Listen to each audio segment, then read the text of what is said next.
And we are back, week 2. Feeling a little bit more relaxed this week, Gemma? Always. Yes, absolutely. We definitely were thinking that last week's was absolutely terrible until we watched it back and thought it wasn't as hectic as we thought we were being and scattered. So yeah, it's good.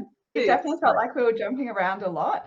So hopefully round 2, a little bit better today. But welcome everyone to Frankly Finance with Gemma Mitchell and myself, Lexie Smith. If you listened last week, you would know that we are former practicing financial advisors who left advice to move into financial coaching and both started our own financial coaching businesses. Last week, we spoke about the differences in Australia between financial advice, financial coaching, and also spoke about financial counselling. So today we're going to dive a little bit deeper into the financial coaching side of things.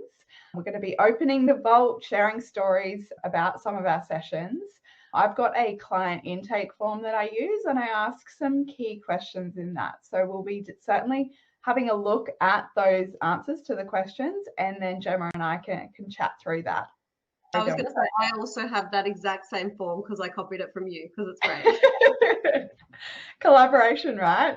There's no point in reinventing the wheel, especially with something that works. So these questions are designed to really unveil someone's motivations behind seeking some guidance. Money is such a taboo topic. I even spoke to someone yesterday who was her very first session, and she mentioned that she never talks about money to anyone in her life. And so for her, it was just a huge weight of her mind to actually to get it out. And she, from what she was saying, she didn't think that she was in a very good financial situation, but because she'd never spoken about it, she didn't have anything to compare it to. And given I see this stuff all day, every day, it's all I do, I could quite confidently tell her that she was in a much better situation than maybe she thought she was. I have those conversations all the time as well. And I'm always really surprised. And I always love giving feedback to people that, hey, you're in a really strong position or you're doing the right things you should be, you know, like you're taking an interest in the right areas, you're concerned about the right areas, and just giving them the validation that it's not as daunting as they think it is and that they're already making some really, really good moves. And I think people just love that they're, you know, we can still help them. Yes, there's always ways to be better, but they just get that validation that they've taken the right steps and they're in the place and there's hope. Yeah, mindset is so important with anything in life, really. But sometimes we can see an improvement in our outcomes as well if we suddenly change our mindset. So even if we're doing the right things, sometimes sitting down with someone just to get that reassurance that you are doing the right things can be really powerful in itself. I wanted to talk a little bit about what a typical financial coaching client looks like, because it's can be quite varied. So I mentioned last week that I have clients in every state and territory in Australia except South Australia, and I'm super excited to tell you, Gemma. I haven't even told you yet. I have a client in South Australia now. So we are Australia-wide officially. That's so good. Did that come from somebody in the comments last week said that they would get you a South Australian client? It actually didn't, but it's always nice to have other people, I guess, looking out for us. So my clients, they are typically, well, the youngest client I have ever had was age 20 and the oldest was 63. I would say, though, typically most are in their 30s. How would that tie in with your clients, Gemma? Yeah, I would say the same. So the typical client is probably 30 to 40s because most of my referrals come from mortgage brokers, other financial advisors, and accountants. And the reason that they come to me is because, well, so the mortgage broking is obviously because it fits and they're doing, you know, making some big money changes. And referrals that come from financial advisors, they're usually that younger client, that accumulator that needs the money management side and they're not ready for the advice. Whereas if the 60-plus-year-olds go to a financial advisor, they're generally in a position where an advisor can do a lot. So yeah, I would say the same. A lot of 30s to 40s. I don't know who my youngest would have been. Oh, I've actually got one coming up, and she would be like 16 or 17 because I know her mum. Yeah, that'll be the youngest. Yeah. which like And how what an about, amazing thing to get advice, like to get support and coaching at that age. yeah. In terms of income for singles, I've seen the range between $45,000 and close to $300,000 a year. And then for couples, it typically sits between 80,000 would be the lowest family income, all the way up to $500,000 a year in income. So this kind of stuff, like it doesn't discriminate. It impacts everyone, and money touches every aspect of everyone's life. So how would that, in terms of your client base, would that be similar figures? I think so. And I think that's a massive misconception that people think, oh, they're good income earners. Like, oh, maybe I won't talk to my friends about money because I know they're good income earners. They must be in a better position than me. They must manage their money better. But it's not necessarily the truth at all. Like, as you said, it doesn't discriminate. But yeah, I would say that most of the people that I see in that 30 to 40, they're on around 80 kind of plus, but it can be totally different. Like all the time we see people that are not working at all because they're taking a career break or they're setting up a business so they don't have income coming in. Yesterday I met with a lady who isn't working, but based on her situation, child support, spousal maintenance, because she used to be an overseas resident where that's more popular, is on over 200,000 a year from these different income streams and not working. So you absolutely never know until you get that form or you speak to them. You absolutely can't read a client's situation at all. And I guess it reiterates as well that sometimes people look wealthy, but in actual fact they aren't. And then vice versa as well. You see a lot of people out there that look like they have not a dollar to their name, but they are incredibly wealthy and have a lot of choice in their lives and just don't necessarily talk about that or display that. So yeah, certainly you can't judge a book by its cover. In terms of occupations, so I typically see a lot of lawyers, teachers, and nurses.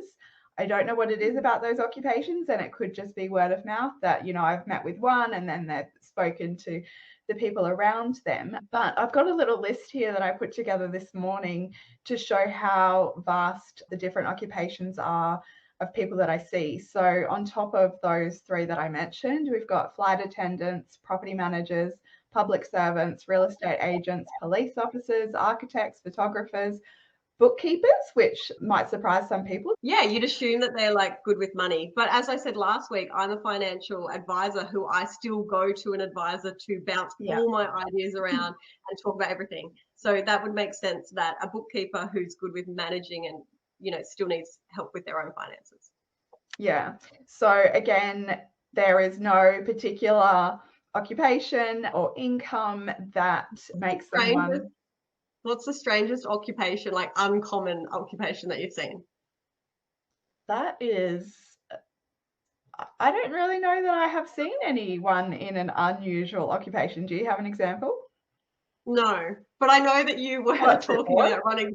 You were talking about running some workshops for an accountant that dealt with like the adult industry. Yeah. So that would have been like an interesting different income. And there are so many ways to earn an income, and it doesn't really matter where it comes from. You still have to find a way to manage it. So the questions that I now know that we both ask people before they see us, because the goal, I guess, is to gather as much information as possible before our meeting so that we don't need to spend that meeting simply gathering information. We can just get straight into it. So the main questions that I ask are, what do you hope to gain from the meeting? I think it's really important that the meeting is focused on what the other person on the other side of the screen actually wants to go through, because there's no point in me having a set agenda and going through, typical financial coaching things if it's not going to be relevant to them. So making sure that we are going through what they actually want to go through is really important to me. Whether they have any specific questions that they would like me to answer. In relation to that, I find that quite often there are no specific questions that they do unanswered. It's more about like, well, what would you suggest? How can I improve? Do you typically see people that have very distinct questions that they want answered? Or is it more like, I've never really spoken to anyone about money. I know I could do better. Can we talk about this?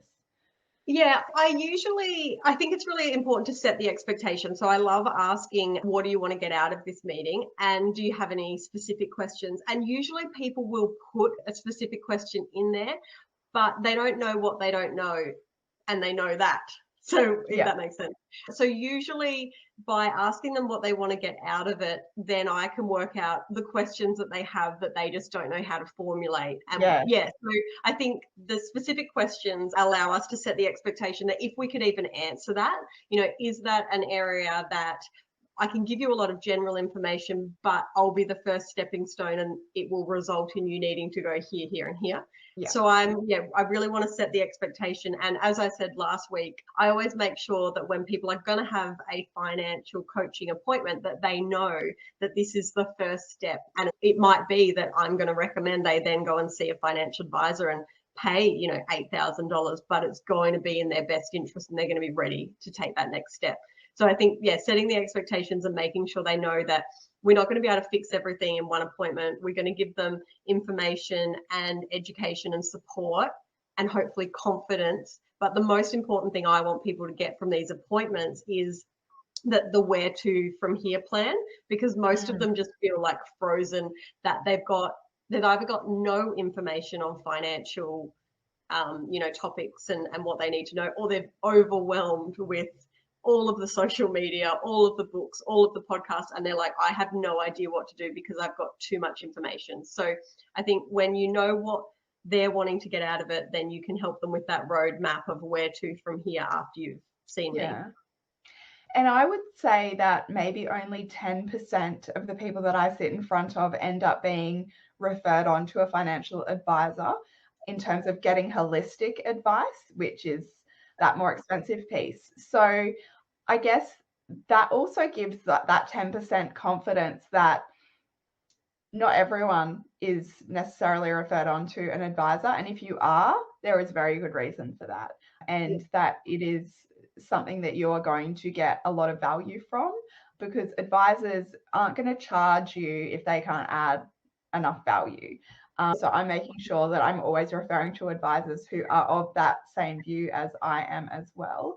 Exactly why advisors refer to us, because they feel like they can't add enough value, but they genuinely want to help clients. Like they don't want to turn anyone away without solutions. So yeah, and which is exactly what we want to do as well. And usually when I map something out for them, I might be like, well, I don't think you're in the position right now that you need advice, but when you hit these kind of goals, this is when you would then consider advice. Or first step might be to actually see a lender, and you need to see an estate lawyer, and you need to do this. So yeah, as I said, so they know where to from here. But it might be, I don't think you need to see an advisor right now. You would be better to do these things, and then you'll be in the position to do it. And that also would typically be coupled with some credible resources. So as you alluded to, there is an immense amount of information out there that everyone has access to, but it is weeding through that to find the good stuff. And so we are able to identify the good stuff and what is relevant and kind of spoon feed that information. Yeah, and on that point, after you've spent an hour with somebody, you have picked up on bits of their personality, you've had chats and stuff. So I'll always say to people, so what are you realistically going to do? Do you like podcasts? Do you like books? Do you want to do a course? And then, like, there's no point me sending them a heap of resources that they're just going to go, oh, nah. Like, and so maybe I'll even go, hey, there's a good podcast of this. You might not like that speaker's style. You might gel better with them. Look at this podcast episode. So it's not just like the appointment and then off you go. It's all of that extra stuff as well. Or I might recommend a book, but like be like, oh, ignore that chapter, but everything else is good. Yeah. And breaking it down into bite-sized steps so that they have a bit of a game plan. And we will come back to that shortly because I've got another question that ties in well with that. My next question is, how do you feel about your current financial situation? What would you say that the overarching feeling is for most of the people that you speak to? Okay, so on the form, I would say, because again, I've copied your form. On the form, I would say most people are like, say they're unsure.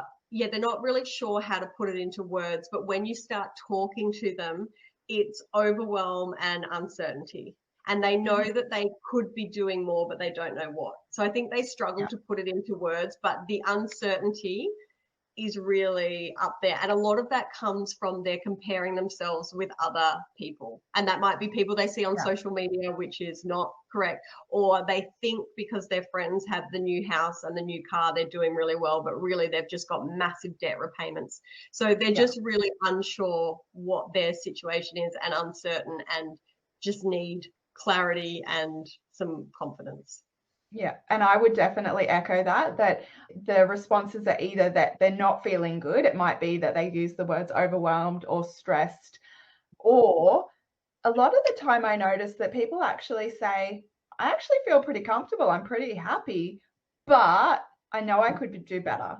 And they don't use these words, but it's basically that they know that if they can make some small changes now, that they can really improve their financial trajectory over time, which is a lot easier if you start earlier.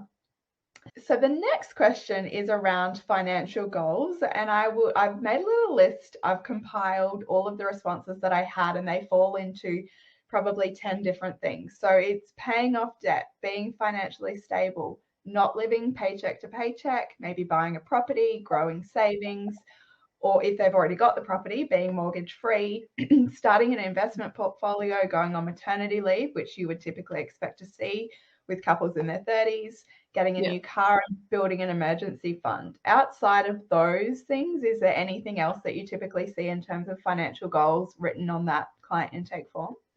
No, that would all be covered there. I think managing the cash flow is like a big one. So that kind of, goes to saving for goals and debt. I think we're going to see a lot more of the debt and the cash flow coming up as people are really getting more stressed about finances, coming off fixed rates. I think that's going to be a big driver. So the stress and managing the debt and just having a strategy around that.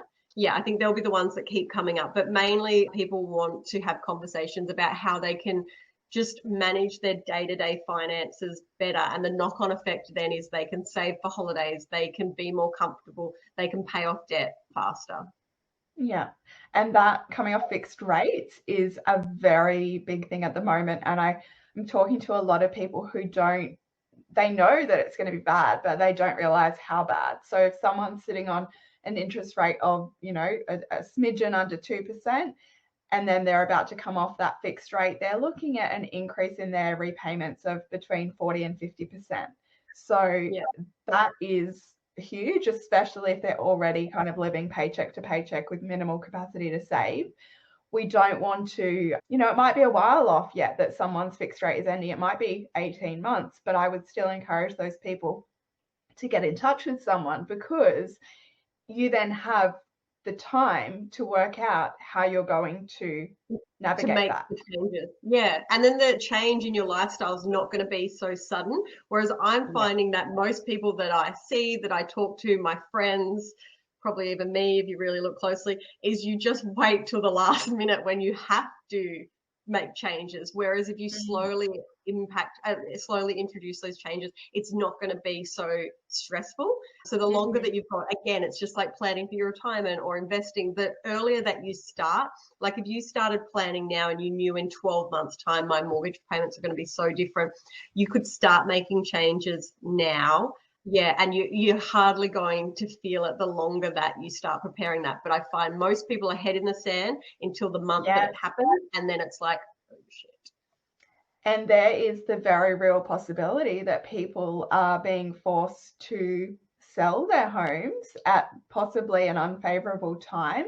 So it is crucial that whilst, you might have it good now with a fixed rate, really look at the reality of what that's going to look like when that ends. In terms of clients' biggest challenges that they have identified themselves before they've, had a conversation with us, that is certainly one of them in terms of fixed rates ending. Some of the others that I've got here are not being able to save regularly or sticking to a budget. Also know that if you see a financial coach, you may not actually walk away with a budget. I think that's really, really important to highlight that. In my opinion, budgets have their place and they can work incredibly well for a lot of people, but it's not the only option. And a bit like exercise, going to a boot camp might be really great for some people, but it's not for everyone. others might prefer the gym or walking or whatever that looks like for them. And that's what I like about these types of coaching sessions that we do, that it's kind of like we don't have a set agenda. It's a pick your brain session. It's a choose your own adventure. Whereas a lot of the real structured coaching or courses is kind of like, and like the books is, this is the one way to do it if you want to be financially successful. And we both talk all the time about money and managing your money. Money is a tool. So you need a toolkit. You know, what works for your friend might not work for you. What worked for you last year might not work for you now. So you need this toolkit of different ideas that you can mold to your stage in life and try different things. But I'd say the biggest challenge that I see with people in a couple is them actually being on the same page about money. So they might both be all over the finances. One person might manage it, but there's always conflicts. And I find with a couples session, it's more like counseling, being like, okay, so you can have different values and different money stories, money backgrounds, but you can still work together as a team to joint financial goals. You don't have to combine finances and be a financial team. You can have separate bank accounts, separate goals, but it's like talking about that communication and helping them see why the other person might be the way they are with the money. But that seems to be the biggest hurdle with couples, that is a knock-on effect to everything. Because if you're not on the same page about how you feel about money, then how can you be on the same page about how you spend money during the week and how you pay off debt and how you save for a holiday? It's like the foundation. It's a lot easier when you're single and you get to make the decisions by yourself. I actually had a couple last night, and that was their biggest thing, that they recognized that they were not on the same page. And it was very, very interesting conversation. We were having a look at things like their net worth. So looking at, well, what are all of your assets? What are all of your debts? And what is that final net figure? What could you know, if you sold everything and went to a tropical island, how much money would you be taking with you? And it was a really good exercise because she thought that their net worth was a lot higher. She thought that they were in a much better position, and he thought they were in a much worse position. So that realization, I guess, made them realize why they're approaching things so differently. Like, she might be more inclined to splurge, and he's like, what are you doing? And this is why, because she thought that they're in a much better position than what they actually are. And they even recognize as well, like, they don't butt heads about anything in life apart from money, but money touches every aspect of our lives. So really important to get that part right. And I always say as well to couples that, you know, some of the activities that I get couples to go through, it might reveal some spending that one of the other member of the couple isn't too happy with. But I always stress that you guys are on the same team. You are trying to achieve the same things, and recognize that you have had different experiences before you came together and even since you've been together. And you need to appreciate that and, you know, come up with a way to keep it fun and to, I always say, to gamify personal finances so that it doesn't feel like a chore, because it shouldn't. In terms of other challenges that we're seeing come through, so not feeling in control, not knowing if we've done the right thing. And that ties back in with what we were talking about earlier. Sometimes, you know, you actually are doing the right thing. They have a lot of guilt around what they've done, and they just need somebody to listen to what they've done and then go, well, you can't change it, or what did you learn from that? Or maybe it wasn't actually as bad like our last week's. It wasn't as bad as what we thought it was. But they just need somebody that they can talk to about what mistake they feel like they've done, whether it be, you know, taking out a personal loan to go to Europe and they're still paying it off, just to talk about that, get it off their shoulders, and then go, right, let's move forwards now. Again, it's just like a counseling session most of the time. Yeah. So other challenges are like figuring out the next move, knowing what to do with my money, spending too much, too loosely, lack of income, overwhelmed by debt. So all the typical things that I guess one would expect to see. And the last question, which is probably, we might have to do next week's session too as a continuation on of this, because this is, I guess, the meaty stuff. What do you actually hope to gain from this meeting? So in our last few minutes, we can touch on one or two, but we can certainly continue this next week. So this first one that I picked out, just top of the list, is this particular client wanted a better understanding of their finances, and how to make smart decisions with money to set us up for the future. You've articulated that really well. They have, really haven't they? And how would you approach that kind of meeting, Gemma? Well, I think that's like your perfect client, right? Because they've nailed that money coaching is exactly what they actually need. So you've got the perfect client sitting in front of them, and that you could have more structure. You know, you could be going through, well, let's actually look at your position now, and let's look about how you feel about your position. And then what are the things that you could be doing, the other levers that you could be pulling so that you have a where to from here plan. But I think with that, it's textbook exactly what we do, which is really just, well, let's take stock of your situation and acknowledge how you got here and how you feel about it, and then do a roadmap. And now, how do you feel? And that might be the type of client that is then really happy to go off on their own and they got what they needed out of that appointment. Or it might be the type of client that then says, hey, I'd like to have meetings with you every month or every 3 months, or can I contact you in 6 months and have another check-in? Yeah, that would be like, I think a really textbook. They're the types of clients that we want. They can articulate what they want really well. They actually want the understanding of their situation, because sometimes people come to you and they think they want help with money, but they're not prepared to do the things that they need to do, which financial advisors get as well. You know, you can put the perfect financial plan in place for somebody. It's like, this is everything you need. But if they're not going to stick to it, then, you know, it's a waste of time for everybody. So. Exactly.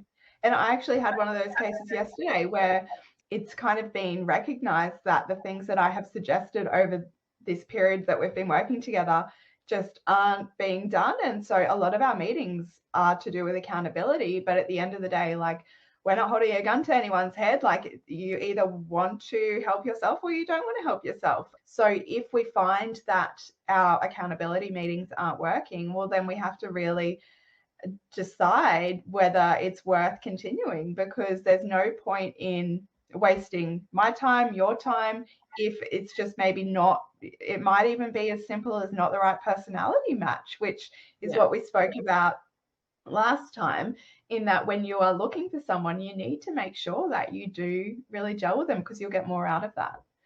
Yeah, for sure. So we can continue on with the question about what people hope to gain from the meeting, and then also delve a little bit more into what unfolded from those meetings next week. Do we have any questions in the chat? No, not. Great. Well, I will see you next week, Gemma. Yeah, great. Look forward to it. Bye.